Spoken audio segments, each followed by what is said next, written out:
Hello everyone, and hello Jeff. This is Jacob from Moon Rock in Denmark. This video is a contest entry into Jeff Kempin's 300 subs contest. Congratulations, Jeff. 300 subs, that's a great benchmark achieved, and it's well deserved. I watch all of your videos and I enjoy watching them. We don't always share the same taste in music, but I'm learning a lot from your videos in regards to blues, rock, a genre that I don't know much about, and to be honest, I don't listen to that often, if at all, to be honest. But still, it's interesting to see the recommendations that you have and the artists that you show. Most of them I have never heard of before. So and I guess that's one of the great things about this VC vinyl community on YouTube here. Sorry, Jeff. That was my wife who rang me whilst recording the video, and she's in the living room like 10 meters away from me, and she needed something. That's why I always record my videos when I'm home alone, but except for this one. So, anyways, got that all sorted out, and let's continue with the video. If I can remember where I was. Anyways, congratulations on the 300 subs. Well deserved. I look forward to watching more of your videos and seeing you gain even more subscribers. And of course, also big thank you for taking part in the competition that I'm doing at the moment. So, Jeff, you have 3 questions. I have it on my computer right in front of me. First one is, what is your favorite debut album? Now, that's a very, very, very tough one. There are a lot of great debut albums. When I think about it, at least, there are actually quite a large number of artists where the debut album is actually the best work that the band or the artist gets to do. There's just something about that first record when a band or an artist has been rehearsing for many, many years and written songs and maybe rewritten them or fiddle around with them a bit just to get them 100% the way they should be. And then they recorded with this, with the energy of a brand new artist recording the first album. There's just something about that, and there are, like I said, in my opinion at least, quite a large number of artists where the debut, has never been topped by later albums. So there are a lot to choose from. I have a stack of records here and a single CD that I want to talk about in this video here. First album I want to show, and this is in my opinion at least, one of the bands where the debut album was never topped. This is I only have this on CD. I'm sorry, Jeff, but this is The Strokes and their debut called "Is This It?" I don't know if you know The Strokes. Maybe you do. This was the original cover, at least the way it was released in Europe. I think that this cover was banned in the States because it was too naughty or whatever. I guess it does feature a small part of a woman's body with a leather glove, latex glove on it, but I think it's a beautiful cover. So The Strokes and "Is This It?" I think that they never topped this. Another band where I might be a bit what's it called, controversial to say this, but because this band has released a lot of great albums later on in their career. But REM and their debut album Murmur. There are some albums later in their discography which maybe evens, maybe is at the same quality level. Maybe they're not comparable because musically the band evolved a lot throughout their career. Other albums that I would put at at the same quality as this one is maybe Automatic for the People. Maybe well, not Monster, but maybe New Adventures in Hi-Fi. It's also a great record. Document and Green from '88, also a great record. But REM's debut Murmur is one of the best debut albums ever done. It is just amazing. There are just so many great songs here. Radio Free Europe, Pilgrimage, Talk About the Passion, Laughing, West of the Fields, Catapult. This is just amazing, amazing music. If you, Jeff, or other people maybe watching this video don't know REM's debut Murmur, you need to get it. In my mind, at least, bands like the Smiths, like with the jingly jangly pop, indie rock, guitar based, from the start to mid, maybe even to late '80s, were really inspired by this album from REM. And I think it may be my favorite REM album. It's controversial, I know, but it just may be. Another great debut is from Canadian post-rockers Godspeed You Black Emperor, and this is the album title right here. So it's F infinity symbol A hashtag something something something. No, F hashtag A hashtag infinity symbol. I'm not sure what the title of the record actually is. It was released in 1997, I believe. Brilliant album. Post-rock, ethereal, indie, instrumental rock, with a lot of sound bites of trains going by, and it's really hard to define Godspeed You Black Emperor.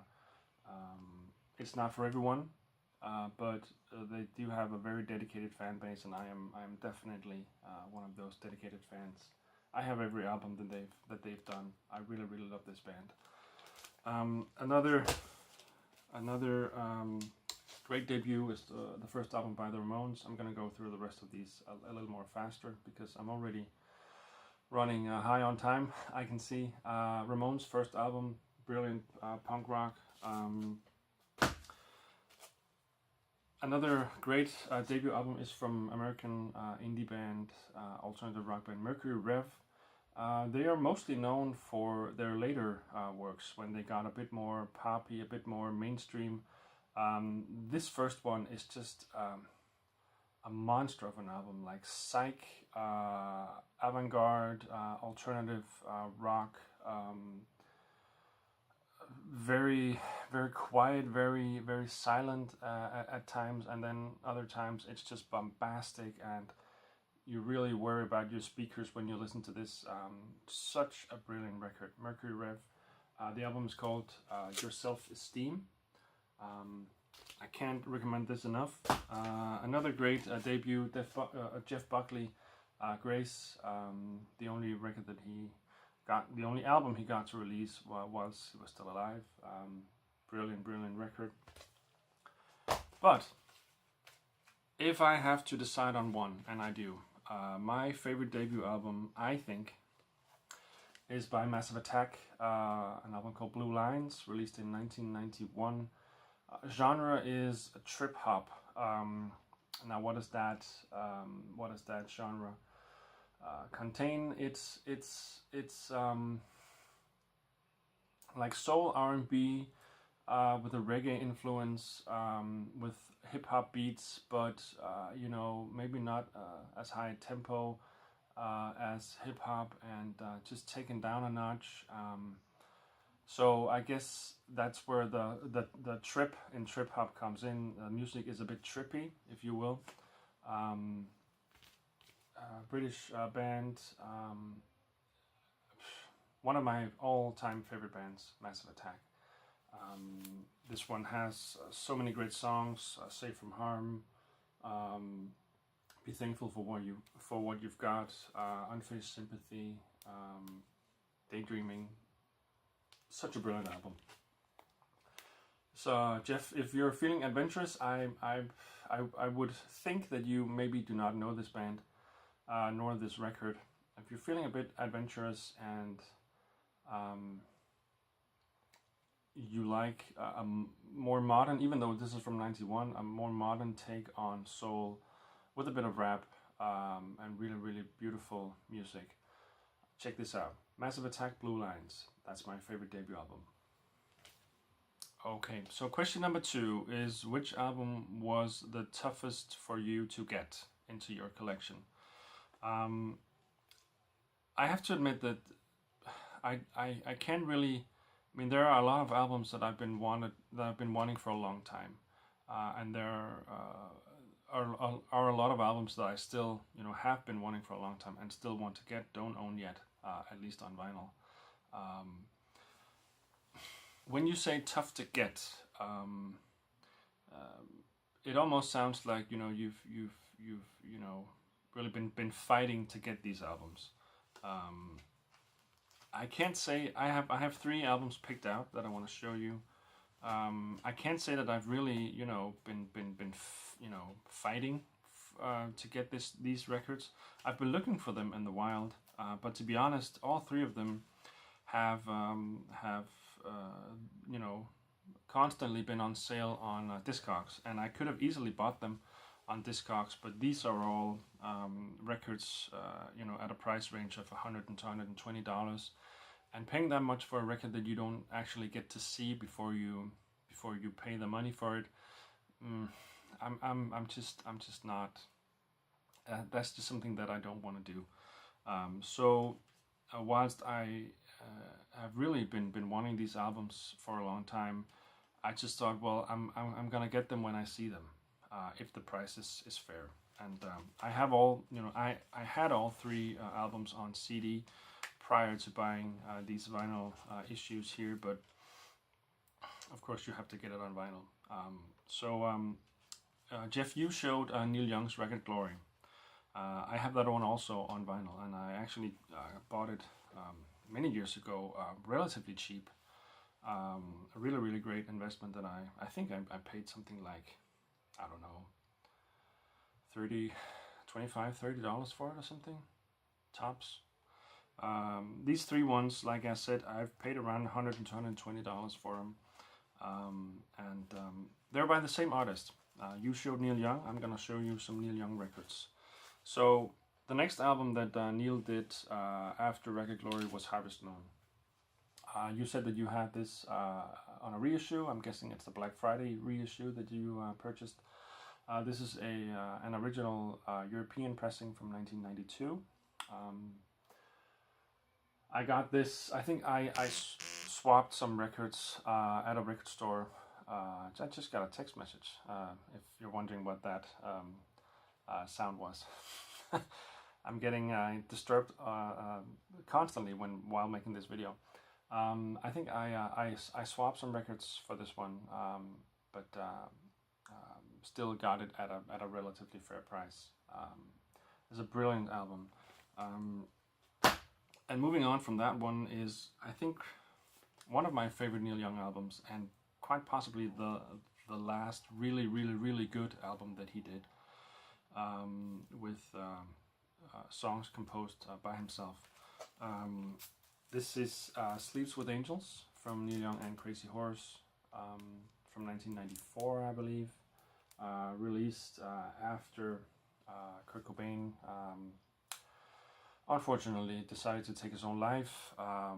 The album title and title track refers to Kurt Cobain, that he now sleeps with angels. Kurt Cobain, of course, as you may know, quoted a Neil Young song in his suicide note. The song called, is it the one called Hey Hey My My, out of the blue into the black or something like that, where he quoted the line that it's better to burn out than to fade away.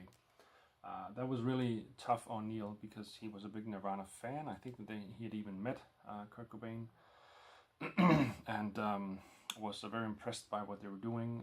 This is also a phase where Neil was very noisy. at least in his live performances. Between this record and after Record Glory, he released an live album called Weld, double live album where the band is just on fire and they just play really loud rock and roll. There was even I think there was a 3 disc CD release with an extra album called Arc, which is just 35 minutes of feedback mixed together into one track. And I can't imagine that would be very enjoyable to listen to. I would imagine that it's something like Lou Reed's Metal Machine music back from the late 70s. But he was very impressed with Kurt and Nirvana, and he took it really hard when Kurt passed away, and of course when Kurt quoted a Neil Young lyric in his suicide letter. But this is a brilliant album from start to finish, and in my opinion, the last like 10 out of 10 album that Neil has released. This was 24 years ago. He's released a lot of albums ever since, but he never ever topped this. One album that maybe is up there, but not as good as Sleeps with Angels, is the next record that Neil released, which is this one, Mirrorball, recorded with Pearl Jam as a backing band. A great record, and that is those 3 Neil Young albums are the one that were toughest to get. I found them in the wild after been looking for them for some time, and they're all 3 in great shape, both cover and record, and that's my answer to question number 2. Okay, question number 3. What record do you like from a genre that you normally don't listen to?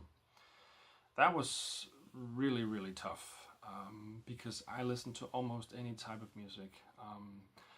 I don't listen to hip hop that much anymore. I haven't done for some years now. I did back in the 90s. There were some great hip hop acts back then. But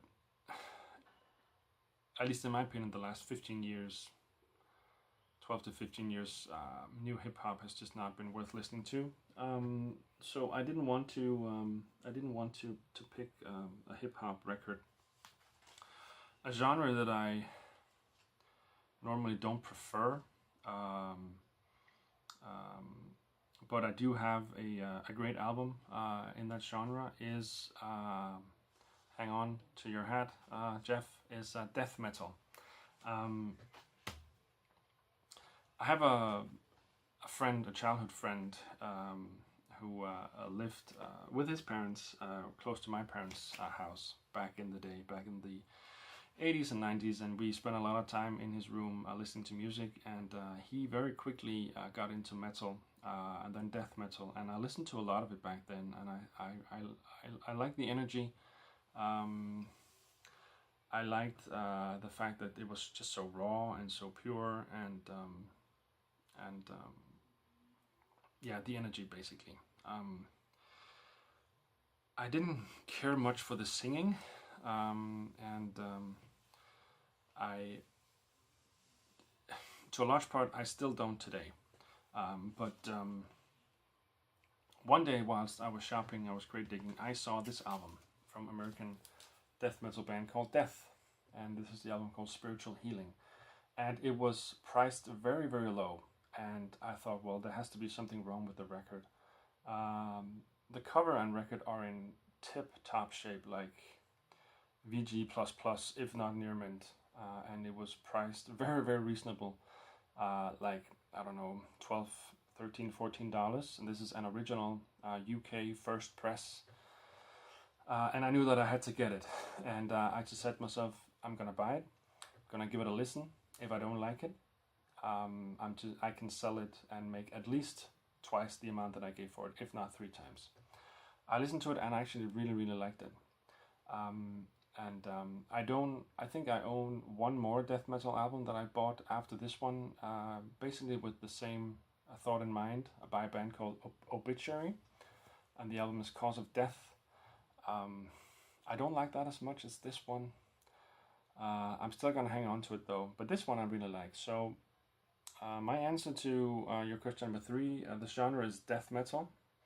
The band is Death. The album is Spiritual Healing. Yep. And that concludes my video, Jeff. I hope that you get a lot of entries for your contest. Once again, thank you for supporting my contest and spreading the word about my little channel here. I really, really appreciate that. I look forward, like I said in the beginning, to seeing more videos from you and learning more about the kind of music that you like.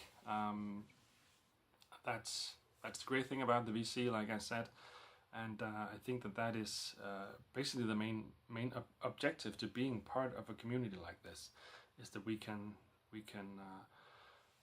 open the eyes of other VC members to the music that we listen to, that we enjoy, and broaden the horizon, or widen the horizon of others. So Jeff, thank you, and congratulations on the subs. Thank you.